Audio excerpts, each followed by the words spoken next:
నమస్కారం. ఈరోజు భారతదేశం ఎదుర్కొంటున్న ప్రధాన సమస్యల్లో ఒకటైన వయోజనుల జనాభా పెరుగుదల అనే అంశం మీద విశ్లేషిస్తూ మీ ముందుకు వచ్చాను. ఈరోజు భారతదేశంలో నానాటికి వయోజనుల సంఖ్య అంటే 60 ఏళ్ళు పైబడిన వృద్ధుల సంఖ్య పెరుగుతోంది. అది 2036 నాటికి 230 మిలియన్లు, అంటే దేశ జనాభాలో 15% పెరుగుతుందని అంచనా. ఈ పెరుగుతున్న వృద్ధుల్లో ముఖ్యంగా దక్షిణాది రాష్ట్రాలు, పంజాబ్, హిమాచల్ ప్రదేశ్ రాష్ట్రాల్లో ఈ వృద్ధుల శాతం పెరుగుతోంది. ఈ పరిణామం వల్ల ఈ వృద్ధులకు తగిన సదుపాయాలు కల్పించడం అనేది ప్రభుత్వానికి ఒక పెను సవాలుగా మారుతోంది.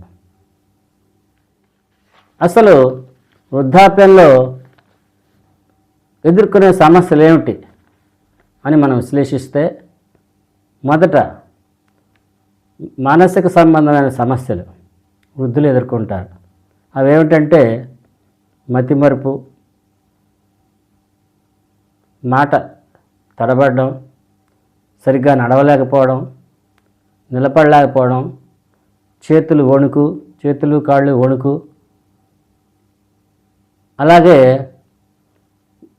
భార్య కానీ భర్త కానీ పోయిన వాళ్ళలో ఏకాంతం, ఒంటరితనం అదొక పెద్ద శాపం. అలాగే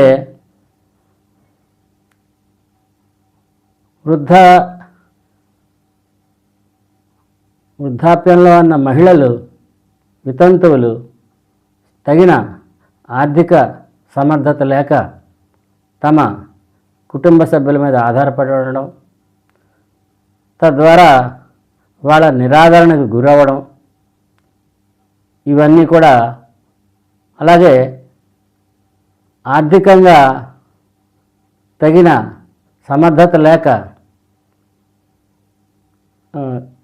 తగిన సదుపాయాలు కల్పించుకోలేక బాధపడడం, ఆరోగ్య సమస్యలు, వాటి యొక్క వైద్య ఖర్చులు పెనుభారం అవ్వడం, ఇవన్నీ నేడు భారతదేశంలో వృద్ధులు అనుభవిస్తున్న అవస్థలు. అయితే వీటికి ప్రభుత్వం ఏం చేయట్లేదా అంటే, ప్రభుత్వం తమ వంతుగా భారతదేశంలో ఉన్న వృద్ధులకి కొన్ని పథకాల ద్వారా తమ వంతు సహాయం అందిస్తోంది. అయితే ప్రస్తుతం పెరుగుతున్న ఈ జనాభా సమస్యతో, అందులో వృద్ధుల జనాభా పెరుగుతుండడం వల్ల ప్రభుత్వం చేసే సహాయం అరకొరగానే మిగిలిపోతుంది.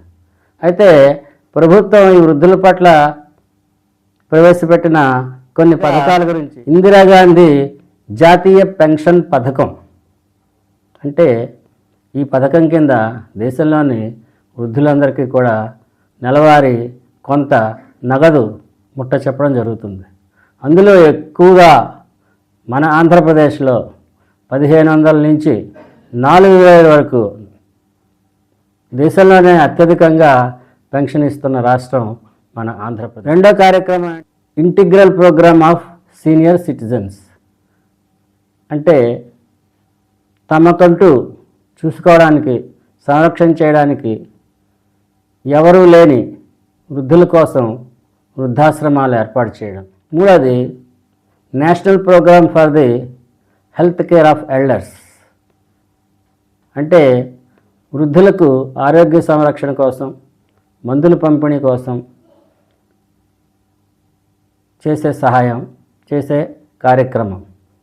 ఈ పథకం ద్వారా అందుతుంది. ఎల్డర్ లైన్ అంటే వృద్ధులకు సాధారణంగా వచ్చే సమస్యలకి, అత్యవసర పరిస్థితుల్లో తగిన సహాయం అందడం కోసం ఒక హెల్ప్ లైన్ నెంబర్ ఏర్పాటు చేసి వారికి ఆపద సమయంలో ఆదుకోవడం. ఈ 4 పథకాలు కేంద్ర ప్రభుత్వం వృద్ధుల కోసం పూర్వకాలంలో ఉమ్మడి కుటుంబాలు ఉండేవి. కొడుకులు, కోడళ్ళు, కూతుళ్ళు, అల్లుళ్ళు, మనవలు వీళ్ళందరూ కూడా ఒకే ఇంట్లో నివాసం ఉండేవారు. ఎవరి సంపాదన వాడు సంపాదించుకున్నా, ఎవరి వంట వాళ్ళు వండుకున్నా ఒకే చూరు కింద ఉండేవారు. వాళ్ళతో పాటే ఆ కుటుంబాల్లో ఉన్న వృద్ధులు కూడా వాళ్ళతో జీవించేవారు. వాళ్ళకి ఏ సమస్య వచ్చినా కొడుకులు, కోడళ్ళు, మనవలు ఆదుకునేవారు. ఆ పెద్దవారు కూడా తమ మనవలకి మంచి మంచి కథలు చెప్పి వారి వ్యక్తిత్వాన్ని ఉన్నతంగా తీర్చిదిద్దడానికి పాటుపడేవారు. అలాగే కొడుకులకి, కోడళ్ళకి ఆ విధంగా ఉమ్మడి కుటుంబ వ్యవస్థలో వృద్ధులు సురక్షితంగా ఉండేవారు. మళ్ళీ ఆ పాత రోజులు రావాలని, ఉమ్మడి కుటుంబ వ్యవస్థ వర్ధిల్లాలని భారతదేశంలో ఉన్న వయోజనులు సురక్షితంగా, ఆరోగ్యకరంగా తమ కుటుంబ సభ్యులతో జీవించాలని ఆశిద్దాం. ఇట్లు మీ